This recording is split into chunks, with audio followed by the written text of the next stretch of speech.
देखें financial statements क्या होते हैं, cash flow, balance sheet, profit and loss, notes to the accounts और स्टेटमेंट जो है वो चेंजेस इन इक्विटी। ये 5 चीज़ों को फाइनेंशियल स्टेटमेंट कहते हैं। अब 5 को अलग अलग नहीं बोलना चाहिए, एक लफ्ज़ बोलो, पाँचों कवर हो जाएंगे। Yes no? सारी कंपनीज बनाती हैं, प्राइवेट कंपनी हो, पब्लिक कंपनी हो, अनलिस्टेड, पब्लिक कंपनी अनलिस्टेड और एनपीओ कंपनी, वो कंपनी जो प्रॉफिट के लिए नहीं होती हैं, वो एनजीओ टाइप की कंपनीज। ठीक है, अच्छा ऑडिट के लिए जहाँ तक है ऑडिट, तो ऑडिट जो है ये सारी कंपनीज ऑडिट कराती हैं सिवाय उस प्राइवेट कंपनी के। प्राइवेट कंपनी भी ऑडिट कराती है, लेकिन वो प्राइवेट कंपनी जिसका कैपिटल 10 लाख से कम हो वो ऑडिट नहीं करवाती है। ठीक है, तो याद रखिए। और इसी तरह के एक जब अप्रूवल की बात होती है, बोर्ड ऑफ डायरेक्टर की अप्रूवल, तो ये अंडरस्टूड होती है कि सारी कंपनीज बोर्ड ऑफ डायरेक्टर से अपने अकाउंट्स अप्रूव करवाते हैं और उसके लिए हम अलग से कोई स्टेटमेंट नहीं लेते। लेकिन प्राइवेट कंपनी जिसका कैपिटल 10 लाख का है, उसने ऑडिट तो कराया नहीं है, तो उसको क्या करना पड़ता है, ऑडिट की नहीं कराया होता है, उसे एक एफिडेविट देना होता है कि इसने बोर्ड ऑफ डायरेक्टर्स ने इसके अकाउंट्स को अप्रूव कर दिया है। अब आप कहेंगे क्यों, बाकी के लिए क्यों नहीं होता? क्योंकि बाकी का जो ऑडिट हो रहा है, ऑडिटर तो बगैर अप्रूवल के ऑडिट करता ही नहीं है। अब प्राइवेट कंपनी, इसका तो ऑडिट ही नहीं हुआ है, अब हम इसके अकाउंट्स देखेंगे तो हमें कैसे पता लगेगा कि ये इसका अप्रूवल बोर्ड ने कर दिया या नहीं? तो अकाउंट जब तक काबिल कबूल नहीं है, जब तक बोर्ड उसे साइन ना कर दे। इसलिए इसमें अलग से एक पर्चा लगाना पड़ता है अकाउंट्स के साथ कि बोर्ड ने अप्रूव कर दिया है। बाकी कंपनी की उसमें इसलिए लगाना नहीं पड़ता है कि बाकी कंपनीज का ऑडिट होता है, ऑडिटर बगैर डायरेक्टर की अप्रूवल के ऑडिट नहीं करता, इसलिए वहाँ लगाना फालतू है, यहाँ लगाना ज़रूरी है। समझ में आ गया? क्या एक लिस्टेड कंपनी का ऑडिट होगा तो ऑडिटर पहले क्या मांगेगा? अप्रूवल मांगेगा।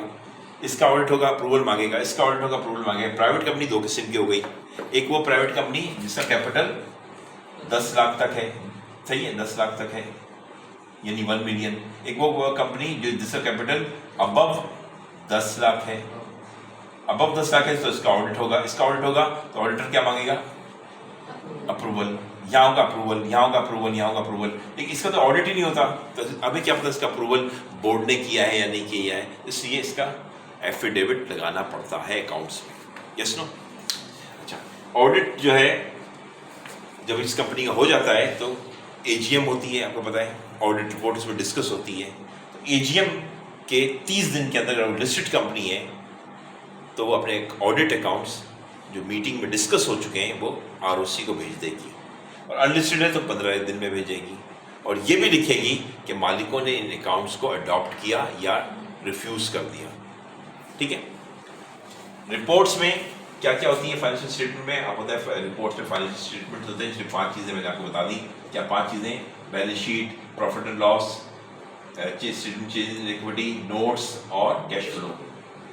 और इसके अलावा क्या है, अगर ये लिस्टेड कंपनी है तो डायरेक्टर रिपोर्ट, अनलिस्टेड कंपनी है तो डायरेक्टर रिपोर्ट आएगी, और अगर लिस्टेड कंपनी है तो उसमें फाइनेंशियल स्टेटमेंट्स भी आएंगे और ऑडिट रिपोर्ट भी आएगी, और क्या नाम है, डायरेक्टर रिपोर्ट भी आएगी, और एक नई चीज़ आ जाएगी, चेयरमैन रिव्यू रिपोर्ट भी आएगी।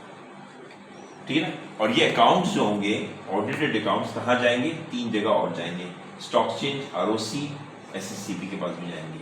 ठीक है? और अनलिस्टेड है तो डायरेक्टर रिपोर्ट होगी, फाइनेंशियल स्टेटमेंट्स होंगे, ठीक है ना, ये तो होंगे। चेयरमैन रिपोर्ट नहीं होगी, चेयरमैन रिव्यू रिपोर्ट नहीं होगी। ठीक है, ये रिपोर्ट्स में जिसका हर कंपनी पे लागू है, लेकिन किस पे लागू नहीं है?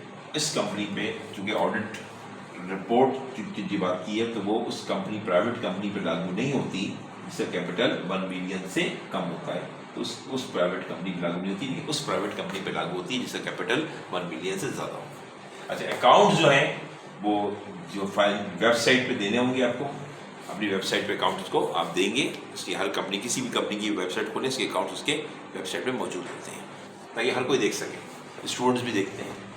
प्रिपेयर जो है फाइनेंशियल स्टेटमेंट जो है वो कब प्रिपेयर होंगे? फाइनेंशियल स्टेटमेंट क्लोजिंग के विदिन 120 डेज। अगर आपकी क्लोजिंग दिसंबर में हो रही है तो अप्रैल तक आपके अकाउंट्स में कितने होंगे? जनवरी 30 दिन, फरवरी 30 दिन, मार्च 30 दिन, अप्रैल 30 दिन। अप्रैल तक आपके अकाउंट्स तैयार होने चाहिए। अगर आपका जून क्लोजिंग है तो जुलाई, अगस्त, सितंबर, अक्टूबर 4 महीने में आपके अकाउंट्स बन जाने चाहिए। 30 दिन का एक्सटेंशन मिल जाता है। ठीक है, अगर नहीं बना सके, कोरोना आ गया है, कोई ऐसी वजह मुसीबत आ गई है। ऑथेंटिकेट कौन करता है, कौन साइन करता है? तो याद रखिए, एक सीईओ साइन करता है और एक डायरेक्टर साइन करता है। अगर सीईओ किसी वजह से साइन नहीं कर पा रहा है, बीमार है, मुल्क से बाहर है, तो 2 डायरेक्टर साइन कर देंगे फाइनेंशियल स्टेटमेंट को। फाइनेंशियल स्टेटमेंट समझते हैं 5 चीज़ों को कहते हैं, अभी मैंने बताई। Balance sheet, profit loss, equity, notes और कैश फ्लो।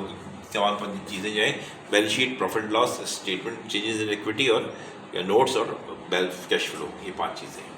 तो आई होप ये क्लियर हुआ होगा किसी हद तक आपको, ठीक है ना? तो याद रखिएगा ये ऑडिटेड स्टेटमेंट मेंबर को कब भेजे जाते हैं? तो 21 दिन पहले भेजे जाते हैं मीटिंग से, ताकि मेंबर उसे पढ़ के आए, लाल पीला काला हाईलाइटर से करके आए, ताकि मीटिंग के अंदर वो बहस कर सकें। मेंबर्स को तो 21 दिन पहले मिल जाते हैं, और मीटिंग के बाद मेंबर क्या करते हैं, उसे अडॉप्ट करते हैं। मीटिंग के अंदर जो बैठे होते हैं, जब मीटिंग खत्म हो जाती है, अडॉप्ट करते हैं या उसे रिफ्यूज़ करते हैं।